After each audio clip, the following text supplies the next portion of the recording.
വിജയേട്ടാ നമസ്കാരം. നമസ്കാരം. വിജയേട്ടാ, BJPക്ക് കാലുകുത്താൻ പറ്റാത്തൊരു സംസ്ഥാനമാണ് കേരളം.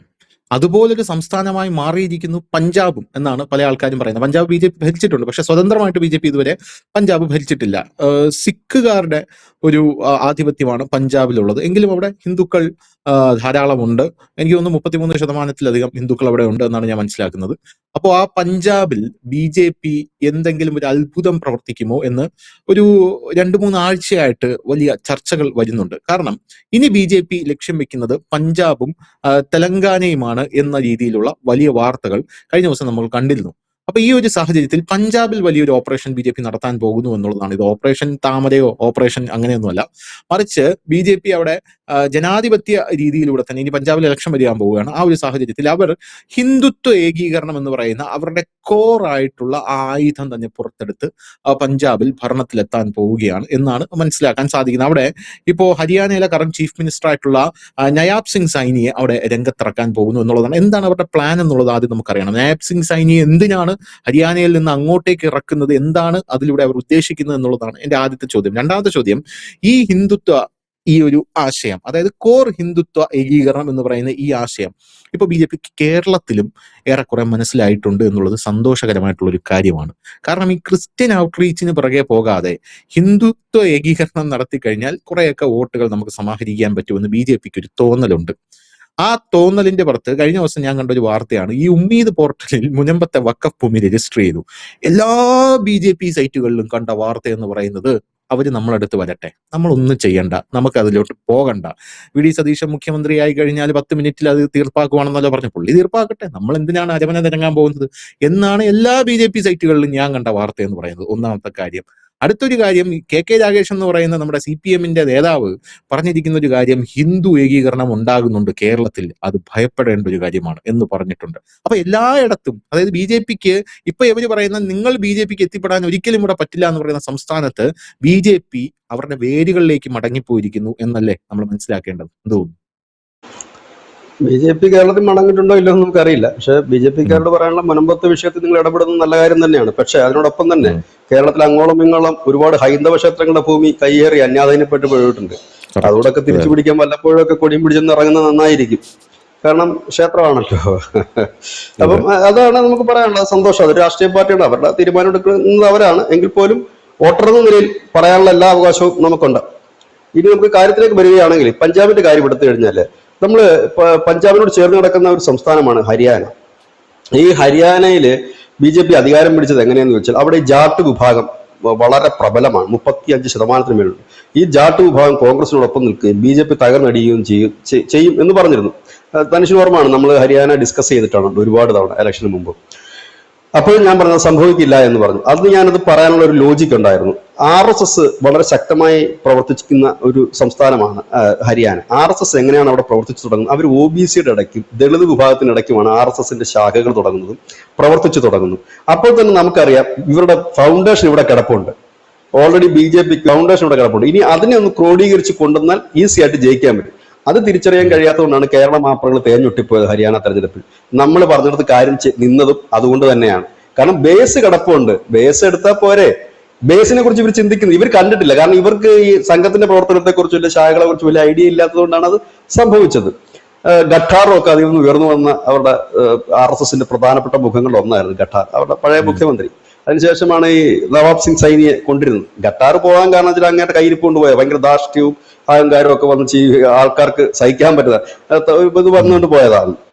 അപ്പൊ നവാബ് സിംഗ് സൈനി വന്നപ്പോൾ തന്നെ എല്ലാവരും ചോദ്യമുണ്ട്, ഈ ഇദ്ദേഹത്തെ എങ്ങനെ കൊണ്ടിരുന്നു? മിടുക്കനാണ്, വലിയ പ്രായമൊന്നും ഇല്ലാത്ത ഒരു വ്യക്തിയാണ്. അപ്പൊ എങ്ങനെ വന്നു എന്ന് ചോദിച്ചു. ഇപ്പോഴതിന് ഉത്തരവായി തുടങ്ങിയിരിക്കുന്നു. കാരണം ഞാൻ എപ്പോഴും പറഞ്ഞൊരു കാര്യമുണ്ട്, പഞ്ചാബ് എന്ന് പറഞ്ഞ സിഖുകാർ എന്ന് പറഞ്ഞാൽ ഈ മുസ്ലിങ്ങളെയും ക്രിസ്ത്യാനിയും പറയുന്നത് പോലെ, ഇല്ലെ ഹിന്ദുക്കളെ പറയുന്നത് പോലെ ഒരു വിഭാഗമല്ലത്. അതിൽ തന്നെ അനവധി അവാന്തര വിഭാഗമുണ്ട്. അതാണ് ഇന്ത്യയിലെ കാസ്റ്റ് സിസ്റ്റം പഠിക്കണം, റിലീജിയസ് പഠിക്കണം. പഠിക്കാതെ ഹിന്ദു മുസ്ലിം ക്രിസ്ത്യൻ എന്ന് പറഞ്ഞിട്ട് ഒരു പിണ്ണാക്കം നടക്കത്തില്ല. ഇതിനകത്ത് ക്രിസ്ത്യാനികൾ കേരളത്തിൽ എത്ര വിഭാഗമുണ്ട്? മാർത്തോമയുണ്ട്, മലങ്കരയുണ്ട്, സുറിയാനിയുണ്ട്, സീറോ മലബാറുണ്ട്, ഇതിനിടയ്ക്കൊക്കെ പെന്തോകളുണ്ട്, ഇവാഞ്ചലിസ്റ്റുകളുണ്ട്. അങ്ങനെ കിടക്കുന്ന അതിരൂപതകളുണ്ട്. രൂപത്തിലുണ്ട്, എല്ലാം ഉണ്ട്. സിസ്റ്റങ്ങൾ, പ്രാർത്ഥനാ സിസ്റ്റങ്ങൾ തന്നെ വ്യത്യസ്തം. ഇതുപോലെ തന്നെയാണ് സിഖ് വിഭാഗത്തിന്റെ. സിഖ് വിഭാഗം എന്ന് നമ്മൾ പറയുമ്പോൾ അവർ ഏതാണ്ട് ഒരു നല്ല അപ്പർ മെജോറിറ്റി ഉണ്ട്, 30-35% മുകളിൽ അവരുണ്ട്. 38% ഹിന്ദു ഉണ്ട് പഞ്ചാബിൽ. പക്ഷെ ആ 38% ഹിന്ദുവിൽ ഏതാണ്ട് 31% OBC-യാ.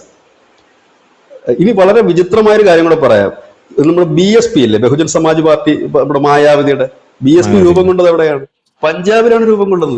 32% ദളിതർ പഞ്ചാബിലുണ്ട്. അതിൽ നിന്നാണ് അവരുണ്ട്. അവർക്ക് മുമ്പ് 6 സീറ്റ് 7 സീറ്റൊക്കെ കിട്ടിയിട്ടുണ്ട്. അവര് ശക്തമായ പോക്കറ്റ് ഇപ്പോഴും ഉണ്ട്. ഇപ്പൊ പിന്നെ ഇല്ലല്ലോ, പാർട്ടി പോയില്ലേ. അപ്പം കൻഷറാമൊക്കെ അവിടെ നിന്ന് ഉയർകൊണ്ട നേതാക്കന്മാരാണ്. അപ്പം ഈ പറയുന്ന OBC വിഭാഗത്തിന്റെ നേതാവാണ് സൈനി.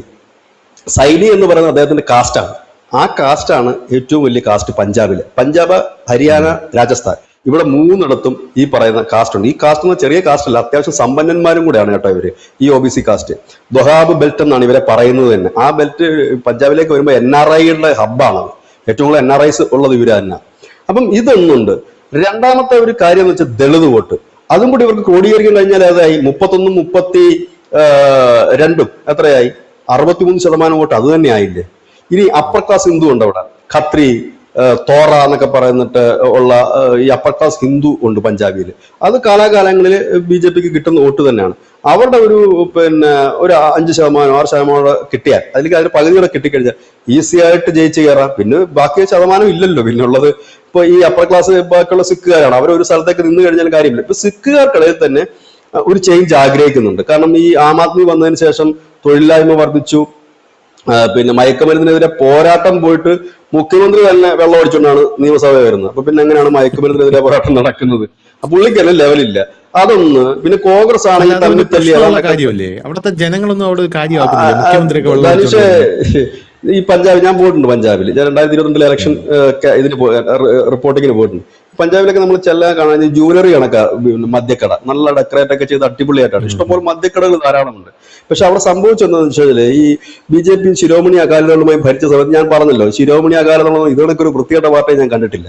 ഈ ഇന്ത്യ തന്നെ അങ്ങനത്തെ വൃത്തികെട്ടമാരെ ഞാൻ കണ്ടിട്ടില്ല. അതായത് അച്ഛനും മക്കളും മരുമക്കളും കൂടി ഒരു സംസ്ഥാനത്തെ ഇത്രത്തോളം നശിപ്പിച്ചു കളഞ്ഞ അഴിമതി വെച്ചിട്ട്. മയക്കുമരുന്ന് കടത്ത് ആണ് ശരിക്കും തുടങ്ങുന്നത്. ഈ സിന്തറ്റിക് ഡ്രഗ്സ് വരാൻ തുടങ്ങി. സിന്തറ്റിക് ഡ്രഗ്സ് വരാൻ തുടങ്ങി കഴിഞ്ഞപ്പോഴത്തേനും ഈ യുവാക്കൾ കൂടുതലായിട്ട് അതിലേക്ക് ചേഞ്ച് ചെയ്യാൻ തുടങ്ങി. ഈ ഡ്രഗ്സ് ഒക്കെ എത്ര കൊലപാതകമാണ് ഇപ്പൊ നടന്നത്. ഡ്രഗ്സിലേക്ക് മാറാൻ തുടങ്ങുന്നു. അങ്ങനെ ഒരു വല്ലാത്ത കുത്തഴിഞ്ഞ ജീവിതത്തിലേക്ക് അവർ പോകുന്നു. എവിടെയും സുരക്ഷിതമല്ലാത്തൊരു സാഹചര്യത്തിലേക്ക്. ഇതിനെ തടയിടാനായിട്ട് അവർക്ക് കഴിഞ്ഞില്ല. അതിർത്തി കടന്ന് ഡ്രോണുകൾ വഴിയൊക്കെ ഈ ഡ്രഗ്സ് ഇവിടെ എത്തുന്ന സാഹചര്യമൊക്കെ ഉണ്ട്. അവിടേക്കാണ് ഇപ്പോൾ BJP അവരൊരു പ്രതീക്ഷയായിട്ട് ഒരു വിഭാഗം സിഖുകാർ കാണുന്നുണ്ട്. ആ ഒരു ഗ്യാപ്പിലേക്കാണ് അവര് നേരത്തെ പറഞ്ഞ രാഘവ് ഛദ്ദയെ പോലെയുള്ള, ഹർഭജൻ സിംഗിനെ പോലെയുള്ള ആളുകളെ ഇറക്കുന്നത്. പക്ഷെ ഇവരെ കൊണ്ട് ഈ താഴെത്തട്ടിൽ പണിയെടുക്കാൻ പറ്റില്ല. കാരണം ഇവർക്ക് കിട്ടുന്ന ഒരു മേൽത്തട്ടിലുള്ള ഒരു മുഖങ്ങളാണെങ്കിൽ സൈനി അവിടെ എത്തുന്നത് 7 മാസമുള്ള സൈനി ഇപ്പോൾ പഞ്ചാബിൽ നടത്തിയിരിക്കുന്ന യോഗങ്ങൾ 70 എണ്ണമാണ്. ഒരു മുഖ്യമന്ത്രിയാണെന്ന് ആലോചിക്കണം. 7 മാസമുള്ള 70 യോഗങ്ങളിൽ പങ്കെടുത്തിട്ടുണ്ട്. അവിടെ അദ്ദേഹം വരുന്നത് എങ്ങനെയാണെന്ന് വെച്ച് കഴിഞ്ഞാൽ ഒരു കാവി തലപ്പാവ് ധരിക്കും. ഈ സിക്കാർ ടർബൻ ഉണ്ടല്ലോ അവിടെ, അത് കാവിയാണ് പുള്ളി അണിയുന്നത്. അതിന്റെ കാരണം എന്ന് വെച്ചാൽ സൈനി പഞ്ചാബിയാ, സൈനിയുടെ അമ്മ പഞ്ചാബിയാ, പഞ്ചാബി ഭാഷ നന്നായിട്ട് അറിയാം, പഞ്ചാബിൽ നിന്ന് പഠിച്ചിറങ്ങിയതാണ് സൈനി, പഞ്ചാബിന്റെ മുക്കും മൂലം നന്നായി അറിയാം. അപ്പൊ അദ്ദേഹം കാവി ഷാള് ധരിക്കുന്നത് ഞാൻ ഈ മണ്ണിന്റെ മകനാണ്, ഞാൻ ഈ മണ്ണിന്റെ ആണ്, ഈ മണ്ണിന്റെ സ്വന്തം ആളാണ് എന്ന് ധരിപ്പിക്കുവാനും ഹിന്ദു ഏകീകരണവും ഒപ്പം തന്നെ സിഖ് ഏകീകരണത്തിനും കൂടെ ലക്ഷ്യം വെച്ചുണ്ട്. ഇത് ധരിച്ചുകൊണ്ട് തന്നെയാണ് അദ്ദേഹം അവിടെ അങ്ങനെ പ്രത്യേകിച്ച് അങ്ങനെ കളറിന് ധരിക്കണമെന്നൊന്നുമില്ല. അതിനകത്ത് സിഖിന്റെ ഒരു വിഭാഗം മാത്രമേ ഉള്ളൂ, നീല ടർബൻ ഒക്കെ മറ്റേ ധരിക്കുന്ന ഒരു വിഭാഗമുണ്ട്. അവരാണ് കുറച്ചുകൂടെ ക്രൂരമായി പെരുമാറുന്നത്. പേര് ഞാൻ പെട്ടെന്ന് വിട്ടുപോയി. ആ ഒരു വിഭാഗമുള്ളത്. അപ്പം ഇവര് വരുന്നു. ഇദ്ദേഹം പങ്കെടുക്കുന്ന ഷെഡ്യൂൾ കാസ്റ്റുകളുടെ ചെറു യോഗങ്ങള്, ഒപ്പം തന്നെ OBC വിഭാഗത്തിന്റെ യോഗങ്ങള്, അതുപോലെ തന്നെ ഞാൻ ഈ നേരത്തെ പറഞ്ഞ 2 വിഭാഗത്തിന്റെ അറോറയുടെയും ഒപ്പം തന്നെ ഖത്രി വിഭാഗത്തിനും മുന്നോക്ക വോട്ടുകൾ. ഇത് കൂടാതെ അദ്ദേഹം ചില ഗുരുദ്വാരകളും സന്ദർശിക്കുന്നുണ്ട്. അതായത് കൃത്യമായി തന്നെ സോഷ്യൽ എഞ്ചിനീയറിംഗ് ഉണ്ടാക്കുകയാണ്. ഹരിയാനയിൽ എന്താണോ ഇവർ ചെയ്ത് അത് അതിനോടൊപ്പം തന്നെ ഇവർ കാവി കൂടെ ചേർത്ത് വെക്കുന്നു എന്നുള്ളതാണ്. അതൊരു ഹിന്ദു ഏകീകരണത്തിലൂടെ ഇവർക്കത് ഈസി ആയിട്ട് അത് ഹാൻഡിൽ ചെയ്യാൻ പറ്റും. കാരണം ഇപ്പോഴത്തെ നിലയിൽ എന്ന് പറഞ്ഞാൽ പഞ്ചാബിലെ ജനത്തിനെ സംബന്ധിച്ച് അവർ മടുത്തു കഴിഞ്ഞു. കാരണം ഒരു ഡെവലപ്മെന്റും ഇല്ല. അവിടെയാണ് സൈനി വന്നിട്ട് പറയുന്നത്, നിങ്ങൾ ഞങ്ങളെ ജയിപ്പിച്ചു കഴിഞ്ഞാൽ ഹരിയാന കണ്ടില്ലേ, ഇപ്പോഴെന്തുമാത്രം ഡെവലപ്മെന്റ് ആയി, റോഡുകൾ നല്ലതായി, അക്രമ സംഭവങ്ങളില്ല.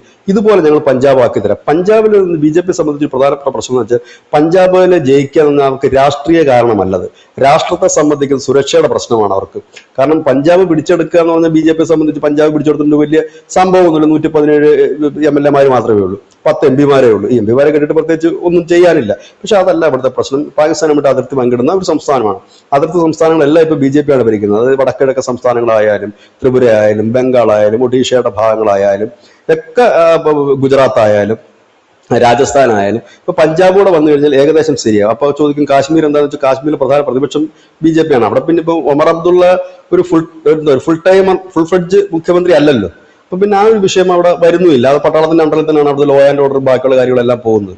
അപ്പം അങ്ങനെ നിൽക്കുന്ന ഒരു സാഹചര്യമാണ്. ഇവിടെയാണ് സൈന്യം ഇറക്കിക്കൊണ്ട് ഒരു വലിയ മുന്നേറ്റം അവിടെ ഇപ്പോൾ BJP നടത്തിക്കൊണ്ടിരിക്കുന്നത്. ഇത് ക്ലച്ച് പിടിക്കാനുള്ള സാധ്യതകൾ കൂടുതലുണ്ട്.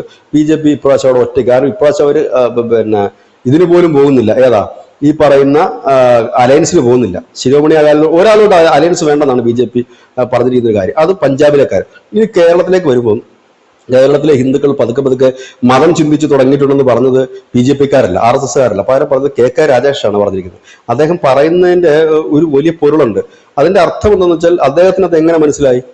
അദ്ദേഹത്തിന്റെ കൂടെയുള്ള സഹപ്രവർത്തകരായ ഹിന്ദു സഖാക്കൾക്കിടയിൽ പോലും മതത്തിന്റെ ഒരു ചെറിയ ലാഞ്ചന വന്നു തുടങ്ങുമ്പോഴാണ് അവർക്കത് മനസ്സിലാകും. അതിനെ ഉറപ്പിച്ചു നിർത്താൻ വേണ്ടിയിട്ടാണ് സഖാക്കൾ ഇപ്പോൾ നിരന്തരം ലീഗിനെ ആക്രമിച്ചുകൊണ്ടിരിക്കുന്നത്.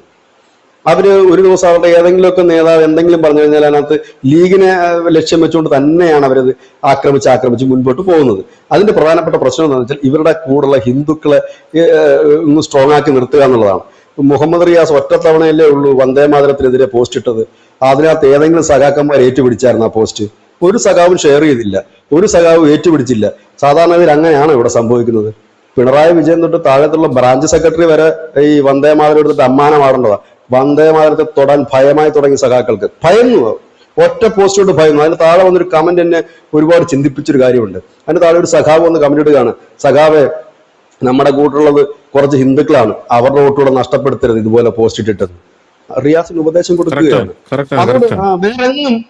വേറെങ്ങും ഒരു പോസ്റ്റ് ആരും ഷെയർ ചെയ്തു എന്ന് വെച്ചാൽ അവർ ഭയക്കുന്നു. അവരുടെ ഒപ്പമുള്ള, കാരണം 35 മണ്ഡലങ്ങളിൽ അവർ ജയിച്ചത് ഹിന്ദു വോട്ടുകളുടെ ബലത്തിലാണ്. അതും കൂടെ അവർ നഷ്ടപ്പെടുത്തിയ വട്ടപൂജ്യമാകും. കാരണം പഴയതുപോലെ അല്ല. കേരളത്തിൽ ഇപ്പൊ 3 സീറ്റ് BJP MLA-മാരാണ്. അവർ ചുമ്മാതെ കയറി അവിടെ ഇരിക്കത്തില്ല. അതും 2 പേര് ഭയങ്കര എക്സ്പീരിയൻസ്ഡ് ആണ്, കേന്ദ്രമന്ത്രിമാരൊക്കെ ആയിട്ട് ഇരുന്നിട്ട് ടീമുകളാണ്. അവർക്ക് കളി അറിയാൻ മേലാത്തവരല്ല, നന്നായിട്ട് കളി അറിയാം. ഫസ്റ്റ് തന്നെ അവർ കാണിച്ച പണി കണ്ടില്ലേ? അവര് ഇപ്പം എന്താണ് സ്പീക്കർ സ്ഥാനത്തേക്ക് അവർ മത്സരിച്ചു. കേരളത്തിന്റെ ചരിത്രത്തിൽ ആദ്യമായിട്ട്.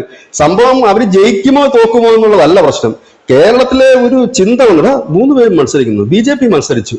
ഇത് തന്നെ ഈ നിയമസഭയിൽ ഈ സമ്മേളനം നടക്കുമ്പോഴൊക്കെ വേറിട്ടൊരു ശബ്ദമായി ഈ 3 പേർക്ക് മാറാൻ പറ്റിയാൽ ഒരു പൊതു വോട്ടുണ്ടല്ലോ, ഏതാ ഈ വർഗീയ ഹിന്ദു എന്നുള്ളത് മാറ്റി വെച്ചുകൊണ്ട് കോമൺ ആയിട്ട് വരുന്ന വോട്ടുകൾ ഇവർക്ക് സാംശീകരിക്കാൻ പറ്റും. അതായത് ഓരോന്നിനും. കാരണം ഇവർ തമ്മിൽ ഒന്നിച്ച് നടത്തുന്ന അഡ്ജസ്റ്റ്മെന്റുകൾ ഇനി നടക്കില്ല.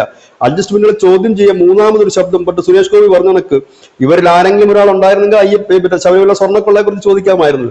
സ്വർണ്ണക്കൊള്ളയെ കുറിച്ച് ഇനി ഈസി ആയിട്ടുള്ള ചോദ്യങ്ങൾ വരും. ഇടതും വലതും അത് മൂടി വെക്കാൻ ശ്രമിച്ചാലും ചോദ്യങ്ങൾ ചോദിക്കാൻ കഴിയും. മുരളീധരന് ചോദിക്കാൻ കഴിയും, രാജീവ് ചന്ദ്രശേഖരന് ചോദിക്കാൻ കഴിയും, ഗോപകുമാറിന് ചോദിക്കാൻ കഴിയും. ആ ചോദ്യങ്ങൾ വാർത്തയായി വരില്ലേ?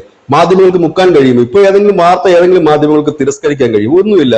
മാധ്യമങ്ങൾ പറഞ്ഞിട്ടാണ് ഈ കാര്യങ്ങളൊക്കെ ചെയ്യുന്നത്. നമ്മൾ ഈ കേരളത്തിലെ മാധ്യമങ്ങൾ ഏതെങ്കിലും വാർത്ത എടുത്ത് ചർച്ച ചെയ്യാറുണ്ടോ? നമ്മൾ മൈൻഡ് ചെയ്യാറായില്ലല്ലോ കേരളത്തിലെ വാർത്തകളൊന്നും തന്നെ. അപ്പം നമ്മൾ കൊടുക്കുന്ന വാർത്തകളൊന്നും ഇവർ കൊടുക്കാത്ത വാർത്തകൾ തന്നെയാണ് കൊടുക്കുന്നത്.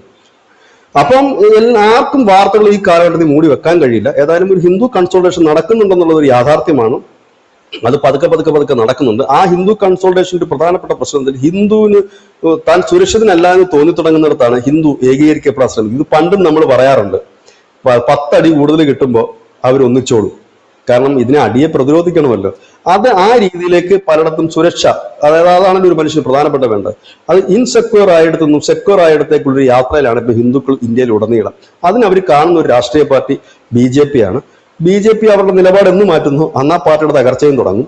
അപ്പൊ അവരുടെ അടിസ്ഥാനപരമായിട്ട് ഇതാണ്. അതായത് അസംഘടിതരായിട്ടുള്ള, ദുർബലരായിട്ടുള്ള, അരികു പറ്റിയ ഹിന്ദു വിഭാഗങ്ങൾ അവരെ പ്രതീക്ഷയോടെ കാണുന്നു എന്നുള്ളൊരു യാഥാർത്ഥ്യമാണ്. അത് മുൻകാലങ്ങളിൽ അരിവാൾ ചുറ്റേക്കും കൈപ്പത്തിക്കും ഒക്കെ വോട്ട് കൊടുത്തവർ പതുക്കെ BJP വോട്ട് കൊടുക്കുന്ന ഇതാണ്. അവരെ തിരസ്കരിച്ചുകൊണ്ട് BJP പോകുന്നിടത്താണ് പരാജയം നേരിടുന്നത്. പക്ഷെ അങ്ങനെ തിരസ്കരിക്കാൻ നിലവിലത്തെ സാധ്യതകളൊന്നും കാണുന്നില്ല. ഇതുവരെ എല്ലാ സംസ്ഥാനങ്ങളും കണ്ടിട്ടുള്ള പാറ്റേൺ നമ്മൾ അങ്ങനെയാണ്. കേരളത്തിലും അത് സംഭവിക്കുമായിരിക്കുമെന്ന് പ്രതീക്ഷിക്കുന്നു.